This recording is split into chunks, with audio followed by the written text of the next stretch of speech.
If you like super fast attack speed, huge damage numbers, insane survivability, a build that doesn't require any uniques, and a fun gameplay loop while you're at it, then this is the build for you. Hello there, I'm Screamheart, or Daddy Druid as I'm being called by some. I'm super excited to detail the new version of the STONECLAW Druid. I've been working hard to try and combine the speed and power of Stormclaw with the added survivability and burst of Earth. So far, the results are amazing. Now let's jump into the build.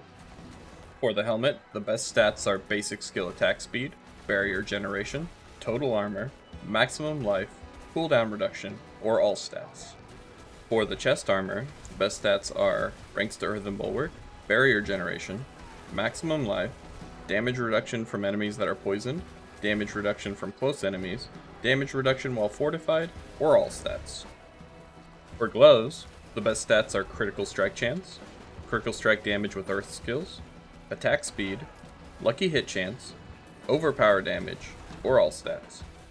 For the pants, if you're not using temerity, you'll want the implicit that gives you maximum life as barrier, ranks to boulder, damage reduction while fortified, damage reduction from enemies that are poisoned, damage reduction from close enemies, total armor, maximum life, or all stats.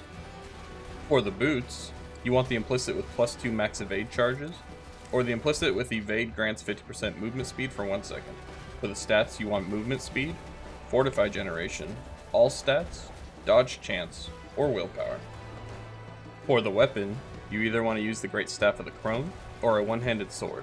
For the stats, you want vulnerable damage, critical strike damage with earth skills, damage to crowd-controlled enemies, damage to poisoned enemies, basic skill damage, or all stats. On the amulet, if you're not using the Heart of Selig, you want plus ranks of all defensive skills, damage reduction from close enemies, cooldown reduction, movement speed, total armor, earth skill damage, or ranks to any passive that benefits the build. For rings, we want vulnerable damage, critical strike chance, critical strike damage, barrier generation, lucky hit chance, maximum life, or damage to crowd controlled enemies. For our offhand, if we're not using the Great Staff, we want cooldown reduction, critical strike chance, lucky hit chance, barrier generation, basic skill attack speed, damage reduction from enemies that are poisoned, or damage reduction while fortified. For our defensive aspects, we want Aspect of Disobedience and Earthguard Aspect. For our utility aspects, we want Symbiotic Aspect and Ballistic Aspect. For our offensive aspects, we want Aspect of Natural Balance, Rapid Aspect, Concealed Aspect, and if we're using a one-handed weapon and offhand, we want Crash Stone Aspect and Edgemaster's Aspect. And finally on our boots, we're putting Ghostwalker Aspect. We want to use Symbiotic Aspect on our amulet for the 50% bonus. For Spirit Boons, we're taking Wariness, Scythe Talons, Avian Wrath, Pack Leader, and Calm Before the Storm. For our skill tree, we're putting 1 point to each of the 3 basic skills. For Claw, we're leading to Wild Claw. Storm Strike, we're leading to Fierce Storm Strike. Earth Spike, we're leading to Fierce Earth Spike. Under core skills, we're just getting Predatory Instinct. For our defensive skills, we're maxing out Earthen Bulwark and leading to Innate Earthen Bulwark, and only 1 point into Bloodhowl, leading to Preserving Bloodhowl.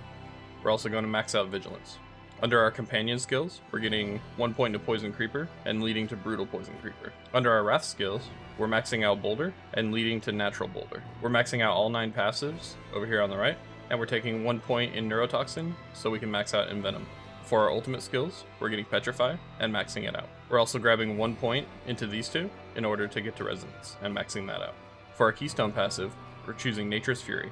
For our Paragon boards, we're starting with Exploit, then we're moving up to the Thunderstruck board to grab Tracker, then moving right to grab Earthen Devastation, as well as Protector. After that, we're moving up to the Lust for Carnage board, and we're grabbing Undaunted. We'll move back down, and we'll grab the Inner Beast board, which we'll take Territorial on. After that, we'll move all the way back up here, and we'll grab Heightened Malice. I spent half a day recording and editing this video, not to mention the time it took to theory craft and put this build together. If you enjoyed the video, please subscribe, and join me on my Twitch. Daddy Druid out.